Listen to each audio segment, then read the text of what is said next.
प्यारे बहनों और भाइयों, मेरा नमस्कार स्वीकारो। देखिए, हम आज आपके लिए बता रहे हैं कि परमात्मा को आप कैसे जान सकते हैं। तो देखिए, परमात्मा को जानने के लिए आपको तप, त्याग और योग, अगर आप तीनों का सामंजस्य बना करके रखते हैं तो आप परमात्मा का अनुभव कर सकते हैं और देख भी सकते हैं। और यदि आप तप और त्याग योग नहीं करते हैं तो परमात्मा को आप नहीं देख सकते, चाहे आप कुछ भी कर लो। परमात्मा को केवल विश्वास किया जा सकता है, परमात्मा के बारे में हम जान नहीं सकते हैं। यही होता है कि हाँ भाई है परमात्मा, बस। क्योंकि इंद्रियों से आँख, चक्षु, जीव, जिह्वा या मन के द्वारा हम परमात्मा को नहीं देख सकते, नहीं जान सकते, क्योंकि ये प्रकृति का कार्य है।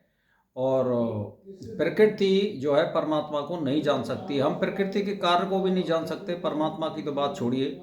तो इसीलिए गीता में बताया गया है कि वे परमात्मा संपूर्ण इंद्रियों से रहित हैं और संपूर्ण इंद्रियों के विषयों को प्रकाशित करने वाले हैं और आसक्ति रहित हैं, संपूर्ण संसार का भरण पोषण करने वाले हैं और गुणों से रहित हैं और संपूर्ण गुणों के भोक्ता हैं।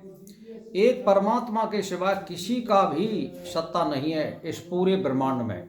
एक सत्ता है परमात्मा की और सब इसी के चलाए हुए चलते हैं। और हम जो भी कुछ कहते हैं, सुनते हैं, पढ़ते हैं, सोचते हैं, वह परमात्मा से भिन्न नहीं है। सबसे रहित भी वही है और सबके सहित भी वही है।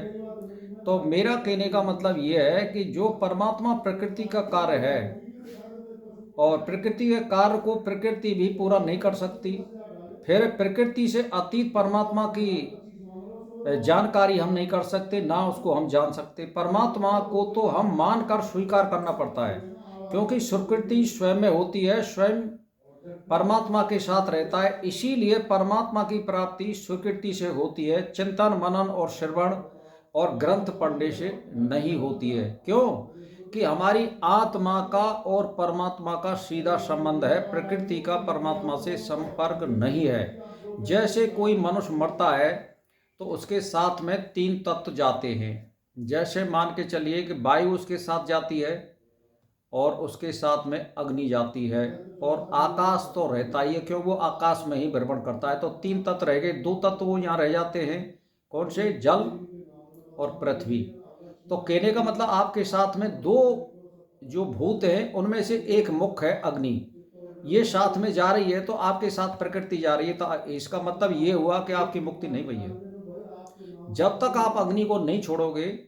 और अग्नि कैसे छोड़ सकते हो? आप अपने आप नहीं छोड़ सकते। ये तप, त्याग और योग से और ईश्वर का चिंतन और ध्यान करने से छूट सकती है। अगर आप प्रकृति में रसास्वादन ले रहे हैं, भोग वगैरह कर रहे हैं कि अच्छे अच्छे खाना खा रहे हैं, स्त्री का भोग ले रहे हैं और पिता, पुत्र, लड़की, स्त्री, धन, दौलत, वाहन, इस सब में आसक्ति है, तो अग्नि, ये सीधी सी बात है, आपके साथ में जाएगी और आप, कहने का मतलब ये, प्रेत योनि में भी फंस सकते हो।